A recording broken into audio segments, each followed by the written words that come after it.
¿Podrías hablar de los sofistas? He ido a la biblioteca del pueblo esta semana y hay una estantería con libros que regalan y he visto este y me lo he traído a casa. Me he acordado de ti. A ver, vamos a ver, porque el término sofista se ha utilizado de manera peyorativa, querido amigo. Voy a decir por qué. En la antigua Grecia, el sofista era como el coach espiritual vendehumos de nuestros tiempos.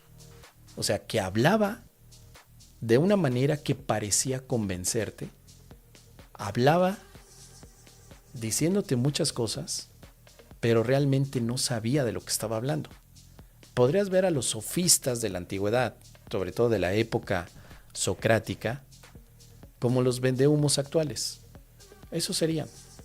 Tenían una retórica impresionante. En la Grecia clásica te hablaban como si supieran. Y justo ahí es donde viene Sócrates a preguntarle a los sofistas si verdaderamente conocen de lo que hablan. Los empieza a cuestionar. ¿Cómo sabes que eso que estás diciendo es verdad? Los sofistas entonces eran vistos como los expertos o sabios de la época porque toda la gente decía que ellos sabían, pero nadie los cuestionaba. Entonces se convertían como en autoridad. Esos eran los sofistas de esa época. No sé si te estás refiriendo a ellos o te refieres a los sufistas con I, que pertenecen a la escuela sufí de Arabia. O sea, por un lado los sofistas son los de la antigua Grecia y los son los árabes, donde hay pues toda una filosofía árabe que también tiene aspectos de la no dualidad. Muchos puntos se conectan con el curso de milagros.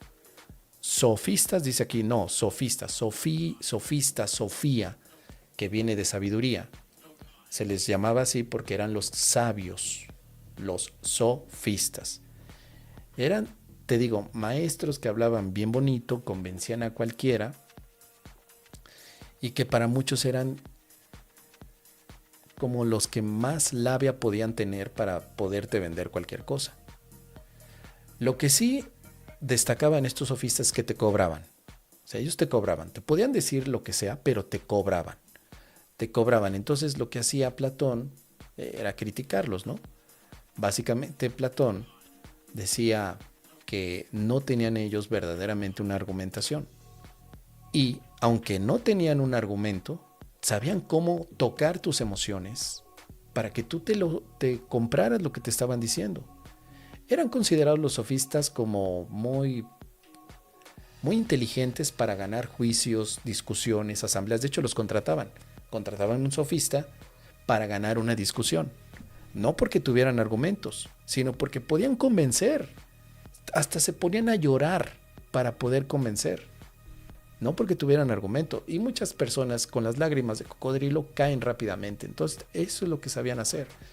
Obviamente eran histriónicos, apelaban mucho a las emociones. Ellos no creen en una verdad absoluta, sino más bien que la verdad depende del que la dice, la verdad depende del que la vive. O sea, no había una verdad absoluta, sino era también un aspecto muy, digamos, relativo. Generalmente ellos decían que la moral depende de cada ciudad. En Atenas había un tipo de moral, había un tipo de verdad, pero si te ibas tal vez a otra ciudad, no era la misma moral, era distinta. Por ejemplo, Protágoras decía constantemente que el hombre es la medida de todas las cosas. Entonces, podían convencerte de que no había derechos para los animales, sino que los hombres son los que plantean los derechos a los animales. Y te podían convencer. Básicamente Protágoras es como que la referencia del rockstar sufista, ¿sí? No porque el pensamiento de Protágoras esté mal, también tiene cosas que argumentó, pero se le conocía básicamente como el que te convencía de lo que fuera, no necesariamente con argumentos. Ahora, ¿por qué son importantes los sofistas? Porque, como digo, de ahí surge mucho la retórica como arte. La retórica es convencerte. Te voy a convencer, voy a usar todo lo que esté a mi alcance para convencerte. Personas, cosas, mi propio gesto, se transformaban, se podían también hasta disfrazar para poderte convencer.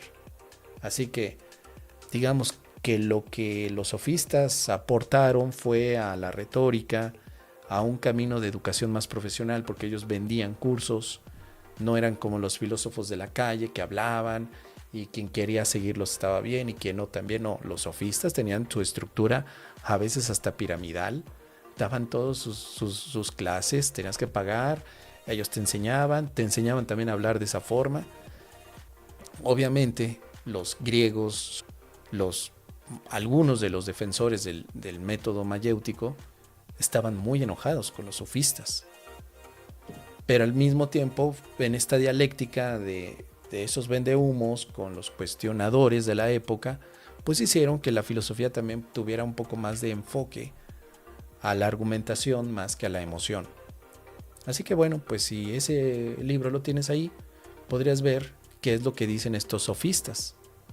Podrías ver algunas de las ideas de Protágoras seguramente y ver de qué manera te convencen. Pero como decíamos, y como dice aquí Sofi, tenían buen verbo, tenían técnica de novela turca entonces. Sí, claro. O sea, el sofismo, desde ese punto de vista, sigue en nuestros días. Sí, si tú llegaste a un punto que dices, yo no entiendo qué es lo que dice ese facilitador, pero me convenció, pues está utilizando técnicas sofistas. Yo las he usado en muchas ocasiones. Las he utilizado aquí. Obviamente, son técnicas que se estudian en la comunicación verbal. A veces no se estudian, ya las tienes, las usas. Son métodos a veces de manipulación. A veces no, a veces son de convencimiento nada más. Pero los sofistas generalmente se basan en que te van a decir algo para que sueltes el dinero, para que tengan ellos control sobre ti. A veces puede pasar eso. Por eso es lo que les invito a cuestionar. No te comas todo lo que te dice tu maestro espiritual. Podría haber un sofista allí. Mejor cuestiona. Quédate con sus ideas, si es que te ayudan. No con el culto a la personalidad. Todos aquellos que ves como grandes maestros que dices, ¿cómo me encantaría que me dieran un abrazo? Probablemente estén practicando el sofismo. Probablemente. Ahí está.